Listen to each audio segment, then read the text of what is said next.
Bienvenidos a este programa especial con una fecha especial porque cuando uno piensa en la Guerra del Pacífico se nos vienen imágenes aprendidas desde el colegio. Arturo Prat Chacón, el abordaje muchachos, el mapa cambiando de color y frases como Chile ganó por la chupilca del diablo. Pero ¿qué tan ciertas son las historias?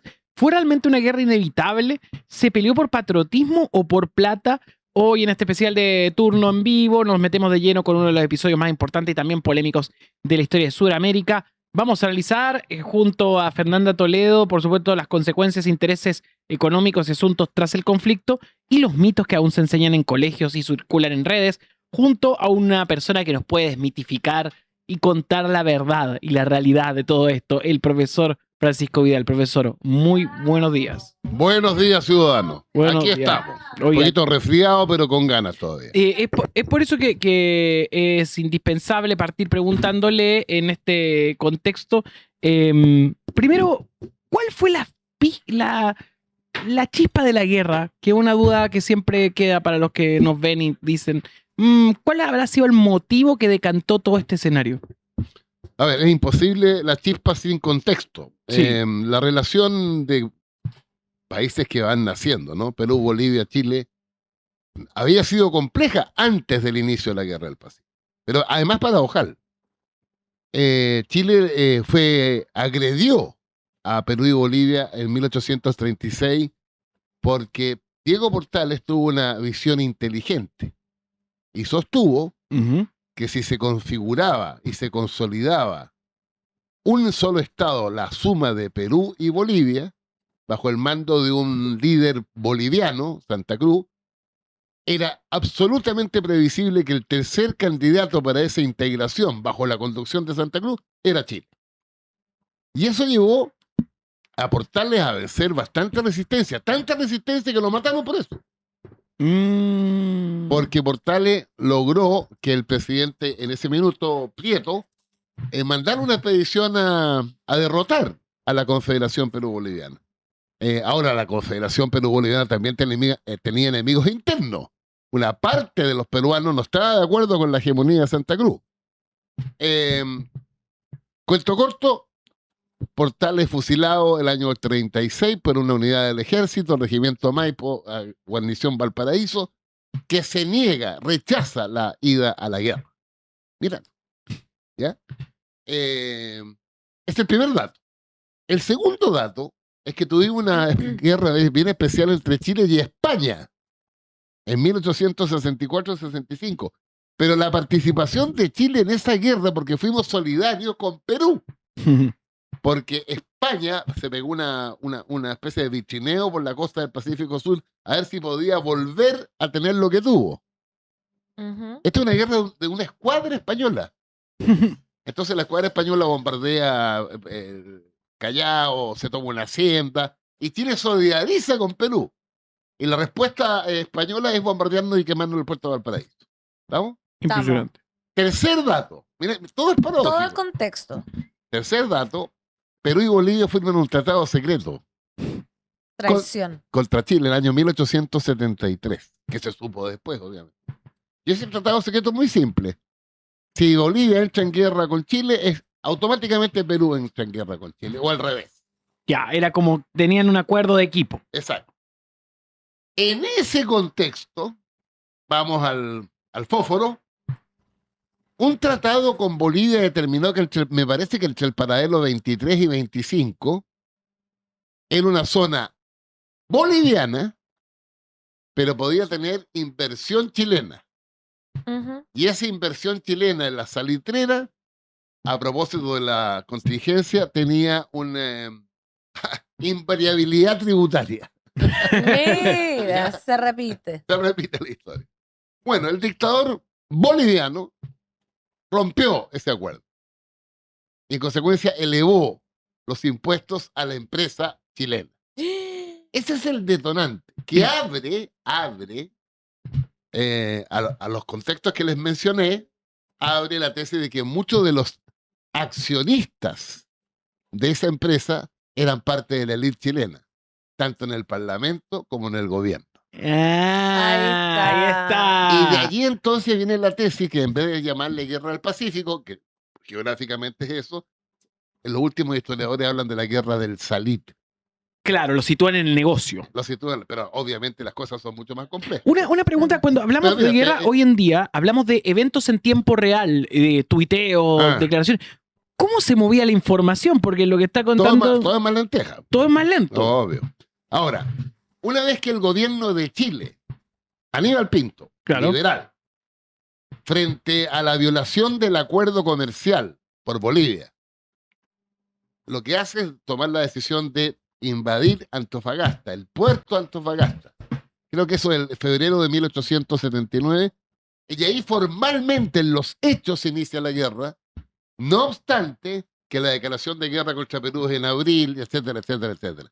Y lo más importante, cuando las tropas chilenas desembarcan en Antofagasta, suponte que haya 5.000 compadres ahí. Bueno, 4.500 eran chilenos, 500 eran bolivianos. Ahí no hay resistencia, y cuando las tropas chilenas marchan hacia el altiplano, el único enfrentamiento directo entre bolivianos y chilenos está a la altura de Calama. De ahí viene incluso el héroe boliviano de ese enfrentamiento, que se llama Avaroa. Avaroa es como Prat. El Prat de Prat de ellos. El Prat Bolivia. de ellos, ¿estamos? Y los 23 de marzo los bolivianos celebran, conmemoran el Día del Mar, y siempre hay un homenaje a Avaroa. Así como nosotros en Chile desfilamos con Arturo Prat, allá se desfila con Avaroa. El 23. 23 de marzo. El héroe de ellos. El héroe de ellos. Ahora, el problema de ese minuto era quién pegaba el primer combo conquistando el mar. Porque dado la dificultad de transporte y dado que el frente de conflicto, el teatro de operaciones era obviamente el norte, no iba a ser Punta Arenas, era clave la guerra en el mar. Y cuando empezó Chile estaba bastante debilitado frente a lo más moderno que tenía Perú, que era el acorazado Huáscar, otro barco más importante. Y ahí viene el famoso combate naval de Iquique, que además fue una paradoja, porque la escuadra chilena va avanzando hacia el Callao, la escuadra peruana viene hacia el sur, no se ven, se cruzan pero no se ven, y por eso que el alto mando de la Armada deja a dos minúsculas fragatas chilenas guardando Iquique, que es peruano todo esto Iquique, a esa altura. Claro. En esa época. La Esmeralda y la Independencia. Y ahí viene todo el conflicto cuando la Esmeralda se encuentra con que la mayor potencia peruana, expresada en el Huáscar y en la Independencia, no me acuerdo el otro, se enfrentan. Y ahí viene todo el combate y el arrojo de Prat, etc. Sobre eso mismo, siempre el acto de colegio es sobre el combate naval de Iquique. Claro, tiene una ¿Por qué se volvió folclórico? No, tiene que ver con que los países van construyendo sus identidades. Claro. Y estamos hablando de Chile, el año 1880 tenía 50 años de existencia. Entonces eso terminó marcando, bueno, Es la identidad. la identidad como un relato. Claro, y además hay un efecto comunicacional impresionante. La guerra se populariza cuando se conoce los antecedentes y el desarrollo del combate naval de Iquique. ¿Y cuáles eran esos antecedentes El- de ese rey? el Porque hecho ahí que- estamos viendo el- la... La arenga. El hecho es que no se rindieron, el hecho es que se hundió, el hecho es que no se rindió, la arenga de Prats, que se va conociendo con el tiempo, y esencialmente el asalto. Porque el asalto de Prats es un asalto a la muerte. Claro. O sea, la posibilidad que él y dos más capturaran el barco, lo más, o sea, a la muerte. Y eso galvaniza, y hay muchos voluntarios después de eso, incorporándose al ejército chileno. Inspira a Exacto, una generación. claro, obvio. Al abordaje, muchachos. Que él no Así se recuerda esa frase, pero profe, cuéntanos un poco cómo fue, porque de verdad eso lo Ya, pasaron en el mira, lo que colegio. pasa es que Los barcos, la Esmeralda, el sí, Huáscar. enfrentada a la derrota en Iquique, además una derrota que es militarmente un empate, porque si bien se hunde la Esmeralda, que era un buque muy, muy precario, la inteligencia del otro marino chileno, Conde, la hace encallar al otro grupo peruano Claro. y lo revienta. Entonces, militarmente es un empate. Pero el Huáscar sigue jodiendo por las costas chilenas hasta que se enfrenta en otro combate naval, es capturado el Huáscar y se elimina la hegemonía peruana sobre el mar, lo que permite inmediatamente al Estado Mayor chileno y al gobierno empezar a transportar tropas, primero a Pisagua y vamos siguiendo. Perdón. Pero Cuando después. sí, pero cuando uno imagina, todo era dependiente de 2 barcos, de 4 barcos. Claro. Eso Obvio. es increíble, porque hoy en día, cuando vemos la guerra, lo que pasa es interesante en pensar la guerra desde las dimensiones, sus temporalidades y su efecto. Porque inmediatamente esto no se vio por televisión, nada. Lo Ni más por cable. radio. Mm. Ni por radio. Fue Pero fíjate un que relato que terminó en los cables que terminaban estos diarios. así es. Fíjate que 80, 10 años después, en la Guerra Civil del 91, fue clave el control del mar. Te explico. Porque cuando se levanta el Congreso contra Balmaceda, el Congreso se sube a los barcos de amotinados de la Marina que estaban con el Congreso. ¿Y para dónde parten? Para Iquique.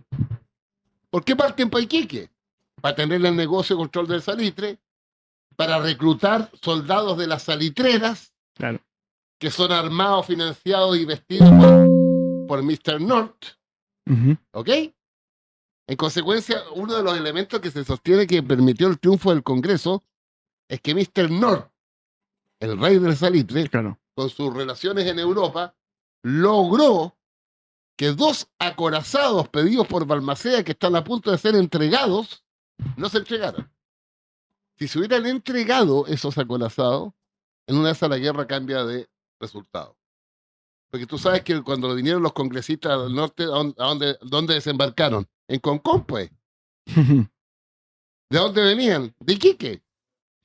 ¿Te fijas? Entonces volvamos al Pacífico. La clave en ese minuto era el dominio del mar, que permitía el libre tránsito, no había submarino en esa época, Claro. de las tropas chilenas hacia el norte. Pisagua y después el avance por el desierto, Tacna, Arica, Chorrillos, Miraflores, Lima. Es interesante también pensar todo esto hecho como ¿qué hubiera pasado si? ¿Habían posibilidades de que Bolivia y Perú ganaran? ¿Qué hubiera pasado si esto ganan? Yo creo que era difícil, había una sola posibilidad compleja para Chile. ¿Cuál era? Abrir un frente nuevo en la cordillera con los argentinos.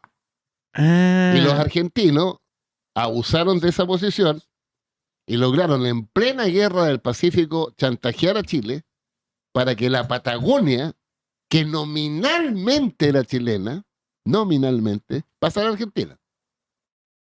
Y los argentinos y los chilenos de ese minuto hicieron un tratado de límite cuyo principio vigente hasta hoy es: ningún argentino mete las patas en el Pacífico, ningún chileno mete las patas, los deditos en el Atlántico. Para eso entonces la cordillera, las altas cumbres y la divisora de agua era el separa- límite natural. Claro, lo que pasa es que se les olvidó que la cordillera se acaba en Puerto Montt. Eso fue Entonces atrás. Laguna del Desierto en Coyhaique, y para qué te cuento el canal Bigle, la isla. Algo me pasó a mí. ¿Qué? ¿Se le fue el retorno? Sí. Estamos haciendo. Ahí sí, Ahí sí, ahí sí. volvió. Sí. Ve, tanto hablar de guerra, profe. Tanto hablar de guerra. Entonces, Eso es. ahora la guerra tiene una particularidad, bueno, con vigencia hasta el día de hoy, pues, ¿no? Porque en la conquista de Arica, Bolivia termina retirándose ante las sucesivas derrotas. Y Chile termina peleando solo con Perú. Y entonces siempre tiene la ofensiva Chile. Salvo una batalla en Tarapacá que Chile perdió, pero en la ofensiva, en la toma de Arica, el avance sobre Tacna, después sobre la periferia de Lima, ¿no? Que es Chorrillo y Miraflores. Nuevamente se me descolgó esto. Siempre tuvo ventaja entonces Chile. Claro, y además tenía un ejército, yo creo que 30.000, 40.000 hombres. Fíjate que el ejército de Chile en el momento del inicio de la guerra son 2.500. Pero, Y al fin. pero la conscripción voluntaria llega a un ejército enorme que se enfrenta a un ejército enorme también. Claro. Ahora, ¿qué es lo que marca la guerra? La violencia. Las batallas de Chorrillo y Miraflores, que son como la periferia de Lima, fueron particularmente sangrientas. Sangrienta, ¿por Sí. qué? Por la bronca. O sea, la toma, el asalto a Chorrillo, el asalto a Miraflores. La toma de Lima se hizo sin disparar un tiro. Todos los tiros se habían disparado en la periferia de Lima. Ya antes. Y una cosa que para que los chilenos entiendan, ¿por qué impacta tanto en Perú esto? Los nazis estuvieron en París 4 años. Ocuparon París 4 años. Del 40 al 44. Bueno, Chile ocupó Lima del 80, 81 hasta el 83, 84. O sea, quiero que se metan en la cabeza Claro. una ciudad que había sido la sede del virreinato, con la élite peruana blanca, encerrada en sus mansiones, mirando cómo las tropas chilenas ocupaban la ciudad, cómo se izaba la bandera arriba del Palacio Pizarro. No, una cosa. Y eso explica, en mi opinión, la bronca permanente de la élite peruana Contra contra Chile. Chile. Mira de dónde nacen esos Y la conflictos. Cancillería peruana, que es una de las más reconocidas en América Latina, Torretá, al igual que Itamaraty, la brasilera, cuando tú lees la historia de esa Cancillería, siempre está no la vulgaridad de Humala, el hermano del que está preso. Vamos a recuperar a Arica y Kika, a las buenas, a las buenas y a las malas, es una picantería. Pero la estrategia de Torre Tagle es de largo aliento. Les voy a poner un ejemplo. Un dictador populista de izquierda peruano, Juan Velasco Alvarado, que derrocó al presidente de la UNDE Terry en el año 68, inició un gobierno bien nacionalista de izquierda, junta militar. Expropió a los americanos, hizo la reforma agraria. Pero él tenía una obsesión: recuperar Arica e Iquique. Y tomó la decisión de invadirnos el 6 de agosto de 1975. Ay, pero al lado, po. Después, Al lado, yo no sabía. Pinochet se dio cuenta de esto, obviamente, y reforzó la frontera, olvídate, en el norte. Y también con Bolivia. Pero Pinochet fue muy hábil. Era un gran político, Pinochet. Dijo, a ver, ¿cómo logro tranquilizar a estos compadres? Primero tuvo una gran ayuda porque en Perú, el segundo de a bordo, general Morales Bermúdez, no estaba de acuerdo con atacar a Chile. Y destronó a Velasco Alvarado. Y el nuevo dictador, Morales Bermúdez. Mientras eso pasaba, Pinochet dijo, tengo que juntarme con los bolivianos. Y llamó a Banzer, el dictador boliviano, Ujú. que había derrocado, ojo, a un general que era progresista, al igual que Velasco Alvarado. General que fue asesinado después en el marco del Plan Cóndor en Buenos Aires. ¿Estamos? Estamos. No. O sea, hubo un minuto en que Chile estaba el presidente Allende, en Perú el general populista de izquierda Velasco Alvarado, y en Bolivia el general, que lo tengo bloqueado en este minuto, a cargo del gobierno. Espera, ¿qué hace Pinochet? Le ofrece la salida al mar A los Bolivia. bolivianos. No, en el Los 70 bolivianos ahí. entusiasmadísimos. Pinochet le dice, mire, ustedes van a salir por una franja de 5 kilómetros al norte de Arica, por así decirlo. Ya. ¿No? Y además Pinochet dice, y lo que yo te voy a dar en kilómetros cuadrados, tú me lo compensas en otra parte del territorio. Puta, los bolivianos, curados ya, fascinados. Felices. Pero, Chile firmó un tratado en 1929 con Perú, que fue el tratado final. Y los peruanos, su Cancillería nos metió un gol, no de media cancha, sino que de la esquina anterior a llegar al estadio. ¿Cuál? ¿Cuál? Dijo lo siguiente: si algún día, así trabajan las cancillerías, ¿no? Si algún día el gobierno de Chile le quiere entregar a Bolivia algo que fue peruano, tiene que consultarle a Perú. Eso fue el 29. Claro. Y ahora estamos en el 70 y Cinco. 75. Bueno, lo que Pinochet ofreció a Banzer había sido territorio peruano, pues. No se podía entonces, había que consultar. Ahí está. Po. Mira, o sea, ¿y Pinochet sabía? ¿O Obvio, pues, yo obvio. así confiando en Pinochet? Entonces a O mí sea, lo que me interesa para reforzar mi argumento es que Perú no dijo que no. Ah, Perú dijo, a ver, sí, interesante, pero pidió algo: que la ciudad de Arica fuera trinacional. Oh, Una parte chilena, una parte boliviana y una parte peruana. vamos a. Así se trabaja a largo plazo. Vamos a seguir comentando con el profesor Tenemos Vidal problemas esta técnicos, parece que faltan más suscripciones. historias. Sí, tienen que suscribirse a Sí. turno a través de YouTube. Recordemos Qué que lo pueden hacer fuerte. desde 4.990 pesos y así participar de nuestros espacios. Además, ser verde te hace mejor. Estamos viendo, claro, entonces la idea era una ciudad trinacional.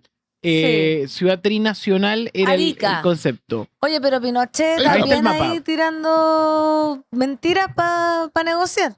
Ahí No, te- lo que logró Pinochet en ese minuto es desanclar a Bolivia de Perú. Porque colocó en contradicción el interés de Bolivia con el interés peruano. Pero y le ofreció salida al mar, dijo usted a Bolivia. Sí, Eso no se puede- pero Pinochet sabía que los peruanos... Yo creo que Pinochet se sorprendió que los peruanos dijeron en principio que sí. Claro. Pero después cuando Pinochet se dio cuenta que los peruanos decían que sí, pero Pero- metiendo la puntita en Arica, eso es trabajar a largo aliento. Una pregunta, Y espérate profesor. un poquito, Nicolás. Y además después quedó pendiente. ¿Mm? Se firma el tratado en 1929, se toma la decisión de no hacer un plebiscito, Tacna para Perú, Arica para Chile, pero todo el siglo XX y XXI siempre Perú tiene algo pendiente. Y ahí Bolivia también. Y en esa dinámica siempre se ha dicho. Te escucho pésimo. Sí, estamos tratando de arreglar el tema del audio, pero le voy a preguntar sin audífonos. Ya. ¿Por qué siempre está la sensación de que uno va al norte y hay una larga cantidad de kilómetros no usados por Chile? Y una larga cantidad de kilómetros no usados por Perú. Y uno piensa, ¿y no será que de esta manera este dolor histórico de los bolivianos se podrá sanar entregándoles un corredor o no? Imposible, porque ¿Por qué? Pero, yo así, mira, más allá de la buena onda, claro, ¿por qué? porque la única posibilidad de que Chile le entregue una salida al mar a Bolivia es no quebrando a Chile, no rompiendo a Chile, no cruzando a Chile. Porque es muy difícil que un país acepte que en una parte, aunque sea medio metro, Se corte. se corte. No un intento, sí, pero había una posibilidad, el presidente Lago pensó en algún minuto en una especie como de, ¿cómo le diría yo? De puerto chiquitito, ¿estamos? Entregarle un espacio. Claro. Un pedacito. Sin embargo, eso fue inviable. Pero lo importante es que dado el tratado de 1929, la posibilidad única que tiene Chile de cederle espacio a Bolivia para que salga al mar es en un territorio que alguna vez fue peruano. ¿Y eso de qué estaríamos hablando ahora, Ah. actualmente? El norte de Arica. Todo. Lo que estamos viendo en el mono ahí. Y ahí tienen que decir, no, pues está muy Obvio. difícil. Y además, mírenlo, en la historia peruana, en la esencia peruana, está lo que yo llamo el irredentismo. Es decir, nunca dejar de pensar que por qué no Arica e Iquique vuelvan a ser peruanos. Es un sentimiento. Y un elemento político, militar, que transforma ese sueño en pesadilla, es que no haya frontera entre Chile y Perú. El día Claro. que no haya frontera entre Chile y Perú es porque los bolivianos van rumbo en traje de baño a buscar pescado. Trabajando las patitas. O sea, estamos amarrados, digamos, Chile está Obvio. amarrado al tratado del 29. Claro. ¿Y nadie puede romper ese tratado? No, porque Chile, además, su política de Estado siempre ha defendido respetar los tratados. Porque con Bolivia tenemos un tratado de 1904 que los bolivianos lo han desconocido tantas veces que sea necesario. Y los Bueno. peruanos están amarrados a uno de Ancón en el 84 y a 1929, pero siempre han buscado, siempre. Mira, acuérdate el debate sobre el límite marítimo. Claro. Después sobre las cosas que llegó a Fujimori y Frei Ruiz-Tagle, solucionaron todos los problemas. Gran acto en Arica. Siempre queda. De hecho, hoy día queda una cosa como equivale como a 2 canchas de fútbol. No es más que eso, ¿eh? Que es un triángulo derivado de cómo resolvió la Haya la delimitación marítima. Ahí Chile oye, una vez, perdimos como 30.000 kilómetros cuadrados. De mar. Imagínense. Pero mira, yo en esto, como jamás sería diplomático, yo estaríamos en guerra hasta con Burundi. ¿Ya? Yo siempre he pensado lo mismo, que las mejores relaciones, las condecoraciones mutuas, pero ahí. Y si me permiten un paréntesis, Por supuesto. es increíble lo de Milei. Es que ahí a eso quiero ir, Lo de porque Milei, en mira, el tiempo, o sea, usted observa con mucha atención a Milei. lo observo a todos los fronterizos. Po. Pero, A todos los ¿por qué fronterizos. Milei va? Mira, no, pero no por bronca, es por experiencia, por conocimiento Sí, de la por historia. eso. Mira, cada vez que un gobierno argentino tiene problemas graves, Chile, al Es un tiro. botón.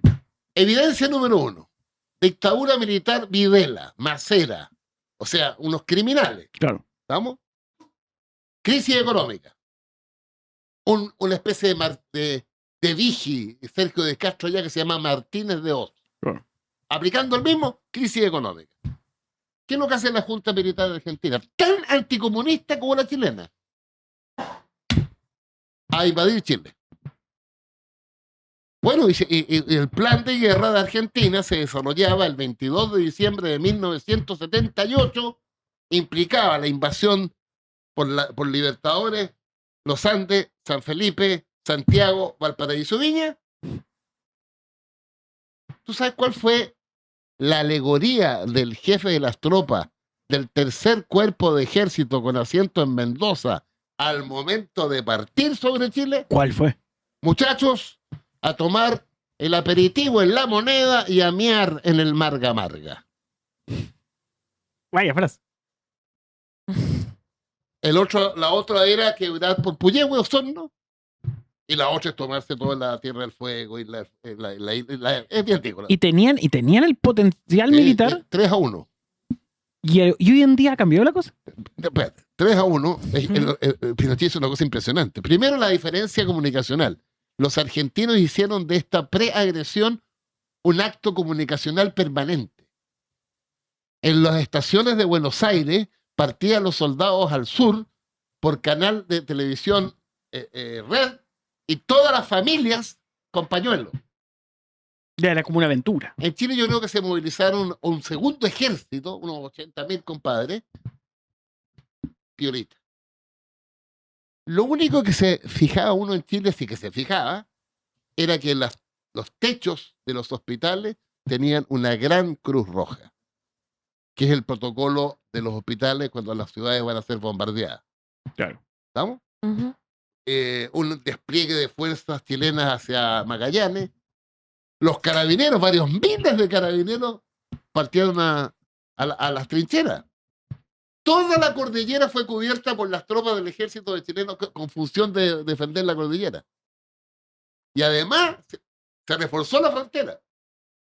Porque así como en 1881 los argentinos, mientras nosotros peleábamos en el norte, dijeron Patagonia para acá, Ujú. ahora cuando los argentinos nos quisieron invadir, ojo, por minutos, Perú y Bolivia están al acecho. En esa oportunidad intervino el Papa, ¿no? Es una mezcla que nunca se sabe bien, pero hubo un factor geográfico que me consta, porque conversé con la gente que estaba ahí. Cuando la escuadra argentina se dirige por el Atlántico Sur a tomarse Picton, Nueva y Lennox, los aviones de la Armada Argentina, chilena que los traqueaban informan de una tormenta espectacular.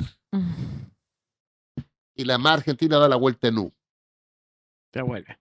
Y en eso coincide que yo creo que la presión de Carter, sí, de Carter en Estados Unidos, más el Papa, más la iglesia chilena y argentina, logran que el Papa convenza al dictador Videla que se imponga. Porque te quiero decir que Videla siempre estuvo dudoso. Lo que pasa es que eran los marinos y los aviadores los que querían la guerra todo adentro. Y usted pide Vale. que vuelva. Y nos salvamos por esas circunstancias. Claro. Por la Pero quiero vueltita, no. decirte que el plan argentino era quebrarnos.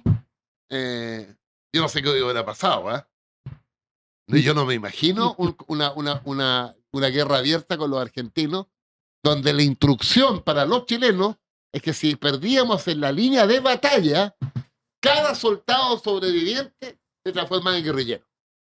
Esa era la instrucción. ¿No? No. O sea, la O sea, defensa que del nos territorio salvamos. a todos lados. De la que nos Fíjate, salvamos. segundo ejemplo. Bien. Segundo ejemplo. Indirectamente con nosotros. Crisis económica en Argentina, abril de 1982. Otro dictador, además curado, Galtieri. Galtieri. Además curado. ¿Qué hace? La Malvinas. Pero cuando Galtieri le anuncia a los argentinos, 100.000 compadres eufóricos ahí en la Casa Rosada, que las tropas argentinas han recuperado las Malvinas, a continuación dice, y la próxima son las Islas del Sur. ¿Por qué tú crees que Pinochet ayudó a los ingleses? Ese fue el gesto. Obvio. Porque el general Matei fue el encargado de hacer esa conexión, y resulta que los ingleses tuvieron una cobertura. Tú sabes que había aviones ingleses pintados con los colores de la Fuerza Aérea Chilena sobre el límite de la cordillera, traqueando las comunicaciones argentinas. Y hubo un helicóptero de tropas especiales inglesas que se perdió y aterrizó en Punta Arenas. Los compadres volaron en el helicóptero, se conectaron con el consulado inglés en Punta Arenas y el gobierno de Chile miró para el techo, los trajeron a Pudahuel y Pudahuel British Airways.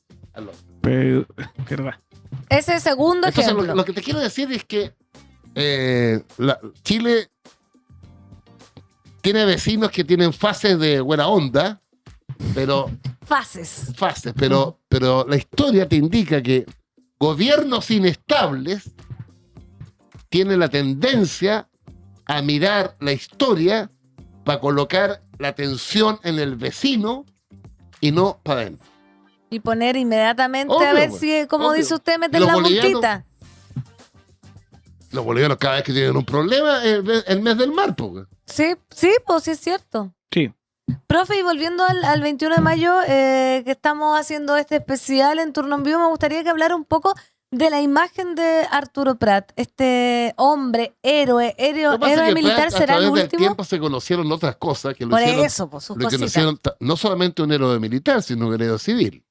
Abogado, su tesis de leyes es el sistema electoral. Imagínese. Agente del servicio secreto chileno que parte a espiar la escuadra argentina, se asienta en Montevideo, y cuando vuelve de su misión, le sobró plata de gastos reservados y los devuelve. El último honrado. El último honrado de la patria, podemos decir. No, te quiero decir que es un personaje que trascendió el uniforme. Tiene un espíritu. Sí. ¿Te fijas? Además, su relación con Grau, la relación de la señora con Grau.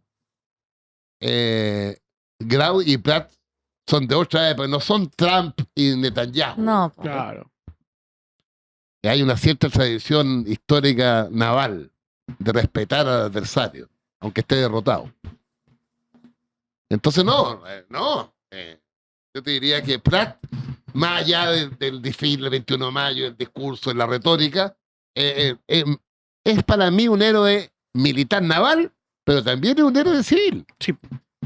Buena No, persona, Arturo Prat. No, pero además hay un fenómeno que es bien interesante, que es que trasciende tal punto que es el personaje de los actos de colegio. Claro. Hay un espíritu a recuperar por parte del mundo docente, Exacto. de base. O sea, Por como- supuesto. ¿Cuánta y gente? además el tema igual, hay un tema que es que cuando dice al abordaje, muchacho, él salta a la muerte, eso lo inmortaliza, pero a la vez nos hace hablar de nuestra propia idiosincrasia.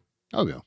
¿Qué hay de Prat que trasciende el tiempo en ese sentido? ¿Qué habla de los héroes chilenos? ¿En qué hablan, usted cree, como profesor de historia? ¿Qué es lo que... Lo que pasa es que ¿Qué me los pasa a héroes, ser héroe? voy a ponerte con el concepto de los valientes, los y las valientes. No solo es el héroe militar, también hay héroes sin uniforme. Claro. Que no tienen que ver con el triunfo, tienen que ver con el coraje con que defienden sus convicciones. Olvídate de la cantidad. Yo empiezo a recorrer la historia de Chile. A ver, los héroes militares, bueno, Prat, el capitán que resistió el asalto de 3.000 tropas y masa peruana en la sierra peruana. Hay mucho de eso. Pero en paralelo, tú tienes gente como la primera mujer médica, Eloísa Díaz. Nunca peleó con nadie. Nunca le pegó un combo en el hocico a nadie. Pero es una héroe. Claro. La mamá la iba a dejar al colegio. Ujú. Entró con puros hombres. Después de resistir la ofensiva de que no podía una mujer, uno entrar a la universidad y dos menos estudiar medicina. La razón para enfrentar a que no fuera médico era porque iba a ver hombres en pelota muertos cadáveres en anatomía. ¿En serio? Eso es. Bueno. Una locura. Después viene Nertina Pérez, la segunda médico. Me gusta que esté hablando O de sea, heroínas. Hoy día parece como natural, ¿no? Pero las mujeres que hoy día estudian medicina, que solo se imaginen ser la primera en un curso de hombres, que la miran como bicho raro, que creo que tiene 15 o 16 años, que la mamá la va a dejar de buscar no por un portonazo, no, porque era, comillas, mal visto para las mujeres de clase media de ahí para arriba estar solas en la calle. Era equivalente a ser puta. Claro, y la mamá la iba a dejar. Claro. No, pero olvídate. Incluso personajes muy conflictivos en la política chilena, si tú lo analizas de esa perspectiva, tienen valentía. Mucho Miguel héroe. Enrique. Sí, Enrique. Uno puede decir está completamente fuera de foco, Miguel Enrique. Sin criterio de realidad. Pero el tipo el 11 de septiembre instruye al MIR a que no se asila. ¿Viste? Y Grande. Miguel Enrique sigue combatiendo hasta que es rodeado y es aniquilado. 5 de octubre de 1974, calle Santa Fe, comuna de San Miguel. Y el que lo remata, Miguel Krasnov. Y el cura Hurtado El padre. Padre Hurtado. se Ídolo de mi revela mamá. contra su clase. La aristocracia lo echa de profesor del Colegio San Ignacio, donde se forman los hijos de la aristocracia, porque era comunista. Y el compadre sigue. Eso es ser un héroe también, po. Seguir contra. ¿Ah? Seguir contra. Seguir contra, O seguir sea, a contra pesar. la corriente. a partir de tu bueno, el presidente de Balmaceda, Las convicciones. el presidente Allende. Esos son los que pasan en la historia. Mira, el mismo Jaime Guzmán. Jaime Guzmán es de tal convicción que cuando hace su discurso en contra de la liberación de los presos políticos, leyes cumplido, se junta antes con los diputados de la UDI y les dice: sobre este tema solo voy a hablar yo. Ninguno de ustedes habla en público. Porque es altamente probable, dado mi discurso en contra de la salida en libertad, que yo sea un blanco del Frente Patriótico. Otro tipo de héroe. Obvio, pues. O héroes de alguno. Por eso, claro. Claro, héroe de algunos. pero representaba algo que habla con los Las otros, convicciones que está con la otra hablando. heroína y héroe, que es la convicción. Pues mira Balmaceda. Claro. Balmaceda entrega el poder, ya derrotado el 29 o 30 de agosto, al general Baquedano. Pero mira lo que hace Balmaceda. Se esconde, se refugia en la embajada argentina. ¿Esperando qué? Esperando terminar su mandato el 18 de septiembre. Y se pega un balazo el 19. Mira el presidente Allende. Lo tenía completamente claro. Está en sus últimos discursos. Yo no voy a renunciar. 1. Yo no me subo a un avión, que se lo decía Pinochet. Pinochet decía, Ujú. súbalo al avión, Y que muerto se el cae. perro, sacaba la lea, y ese No, jeje, y se maten ríe. al perro, sacaba la leva. Leva, y se ríe, jeje. No, obvio. Y en el caso del avión No, ofensivo a Millán. la familia, lo dice, está grabado. Y le dice a Carvajal, que era el coordinador: oye, Carvajal, que suban al avión a Pinochet y la familia, a Allende, y se cae el avión, po, weón. Qué terrible la Ese historia de la Chile. gente dice, el coraje de Allende y de Balmaceda, que son similares. terminan con su vida, pero no solo por el tema de pasar a la historia ellos, sino que además para establecer un principio. Allende dice, el pueblo me colocó acá, no me rindo. Profe, y Incluso hablando... más, el MIR le ofreció a Allende, comillas, bien loco, rescatarlo y llevarlo a la fábrica de la zona sur. Tengo una Y anécdota. Allende dijo, no. Leí el libro nuevo de Bailey, Los golpistas. Que básicamente cuenta los orígenes del golpe de Estado a Chávez. Y cuenta que en medio de la situación, que a Chávez le hacen un golpe de Estado, lo llama a Fidel. Y Fidel le dice, mira, Hugo, haz de todo. Si quieres, entrégate. Te vienes a la isla. Pero no se te ocurra hacer la locura que hizo Allende. Claro. O sea, Fidel consideraba que lo que había hecho Allende era Una locura. otra escala. Claro, porque además Fidel en la famosa concentración días después instaló el tema de la muerte en combate de Allende. Claro. Que eso lo le va a figura universal. Eso lo huele polera. Claro. Y bueno, toda la evidencia, todos los testimonios objetivos, es que el presidente tomó la decisión, una vez que le pide a toda su gente que salga, él se queda, se encierra en la oficina y ¡pa! Profe, Dime. sabemos que tiene poquito tiempo y para modo de... ¿Está bien? Sí, estoy bien. Sí, sí. Ya pasaron 140 años de esta guerra y todavía parece que las heridas siguen abiertas, ¿cierto? Como Perú, Bolivia, Chile, cada uno marcado por su identidad. ¿Cómo deberíamos ahora, usted como profesor de historia, cómo se debería enseñar esto? ¿Qué deberíamos aprender La los verdad niños, no. objetivamente? O sea, porque nosotros cometimos barbaridades en la ocupación de Lima. Perú está resentido todavía. Obvio, hubo un debate sobre los leones que están aquí. Esos leones que están en los leones. ¿Ya? El presidente Lagos, por ejemplo, devolvió varios de centenares de libros que nosotros saqueamos en la biblioteca limeña, por ejemplo. Lo que le conviene al interés permanente de Chile es mantener siempre las mejores relaciones con sus vecinos, uno, pero la historia te enseña que a la buena onda hay que prepararse para la mala onda. Y la única forma de vivir en paz, miren lo que les voy a decir, es estar preparado para la guerra, y no solo preparado para la guerra, sino que el otro sepa. Que estás preparado. Eso se llama la disuasión. Hoy somos de ese espíritu, hoy estamos disuadiendo. Sí. Sí. Porque yo creo que más allá de Pero todo, lo que pasa es lo siguiente. Milei no atacaría acá. La disuasión implica la convicción del Estado que el dilema no es cañón o mantequilla. El dilema que para comer mantequilla tranquilo tenés que tener el cañón. Me gustó, ahí me gustó más. O sea, hay que invertir en defensa. Obvio. Hoy en día, Oye, bueno, la inversión en defensa, espérate un poquito, de los gobiernos de la concertación y particularmente de Lagos Bachelet, es la más impresionante en la historia de Chile. Mira la paradoja.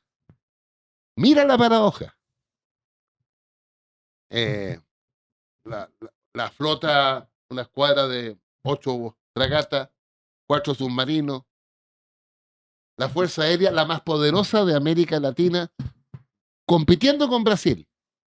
46 F-16.